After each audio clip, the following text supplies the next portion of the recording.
My scream froze in my throat as blood pooled in my mouth. My sister's voice, sharp as a blade, sliced through the pain. "You could have just signed the loan, Sophie." I was crumpled on the frost-slick floor of my parents' basement, my ankle screaming, my cheek burning from a blow that sent me sprawling. All because I refused to back their car loan. My vision wavered, but I dragged myself out, over the icy gravel, up the splintered steps to my mother's door. I pounded, choking on sobs, begging for help. What happened next seared into my bones. Even the paramedics flinched.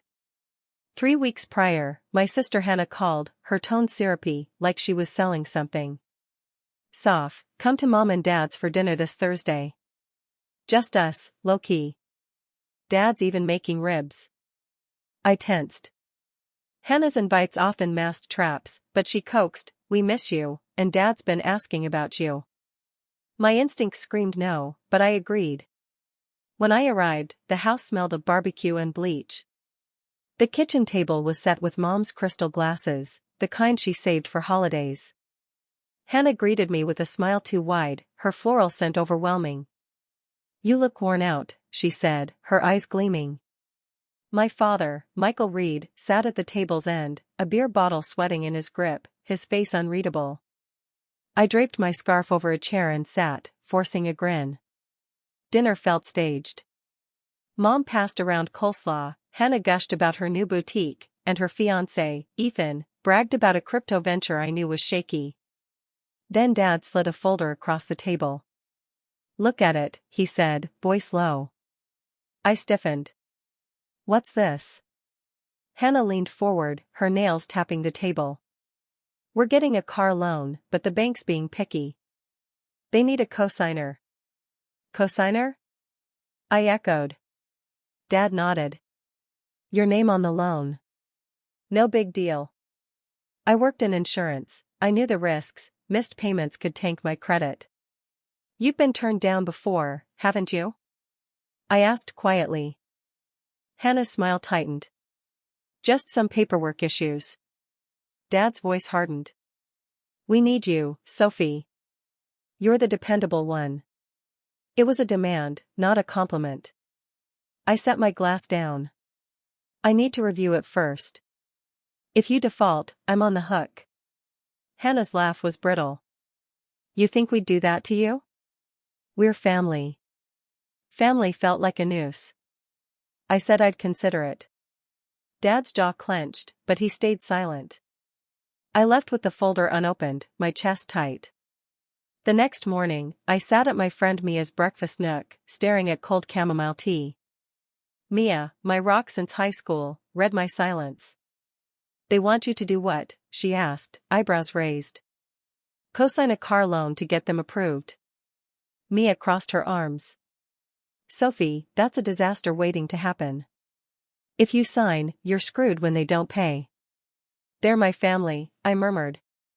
She leaned in. "They're using that against you. Remember when they accidentally used your card for Ethan's startup and you covered it to keep the peace?" My stomach twisted. That was a year ago, I'd paid thousands to avoid drama. "That was different," I said weakly. Mia's voice was steel. "It's never different. They push, you bend. Stop bending." Her words stung. "I can't just cut them off," I whispered. Mia's eyes softened. "You're not cutting them off. You're protecting yourself. If you don't, they'll bleed you dry." I nodded, but doubt lingered. Driving home, her warning stuck like frost on my windshield.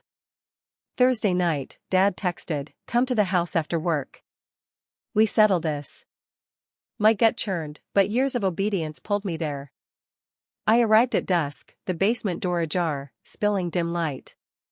It smelled of damp cement and turpentine. Dad stood by a paint-splattered workbench, beer in hand. Hannah hovered in the doorway, her smirk cold. "Sit," Dad said, pointing to a crate. I stood firm. "You wanted to talk?" He slammed his bottle down, the sound echoing. "You're holding your sister back over a signature." "It's not just a signature," I said. "It's my financial future if you can't pay." Hannah rolled her eyes. Always so paranoid, Sophie. Dad stepped closer, his breath sour. I gave you everything. Now you're too good for us? I'm not doing this to hurt you, I said. I'm saying no to stay safe. His face twisted. Safe? From your own blood? I backed up, my heel catching on a toolbox. Then it came, his hand cracked across my cheek, sending me crashing. My ankle twisted under me, pain exploding. Blood dripped from my lip, warm against the cold floor. Hannah didn't move. You could have just signed, she said, voice calm. I tried to stand, but my ankle buckled, dizziness swallowing me. Dad towered over me. You'll pay for this. I glared back. I already am. He stormed out, Hannah trailing, the door slamming. Alone, I crawled through the pain, out the basement, across the gravel drive, up the porch steps. I pounded on the front door. Mom, please, I'm hurt. I heard her voice, then Dad's, sharp and final. Mom, open the door. I begged, my voice cracking. Silence. The door stayed shut, the house dark. Snow flurried around me as I slumped on the porch, blood staining the doormat's home sweet home. A neighbor, Mrs. Patel, spotted me. Sophie, my God. She called 911, her voice shaking. Sirens wailed, and paramedics lifted me onto a stretcher. Sprained ankle, facial trauma, one noted. The police arrived, their faces grim as they glanced at the locked house. No one came out. In the hospital, doctors braced my ankle and stitched my lip.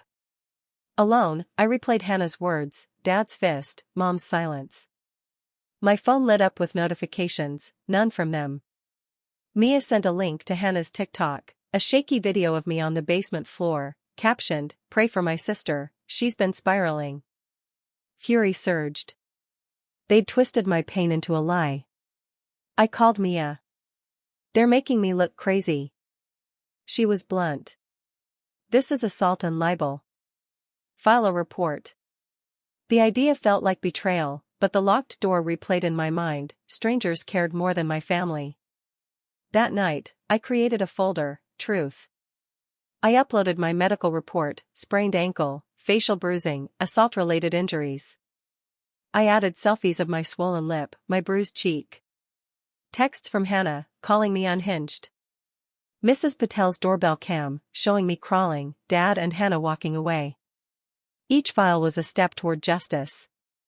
In court, the evidence played, grainy footage, stark photos, Hannah's post.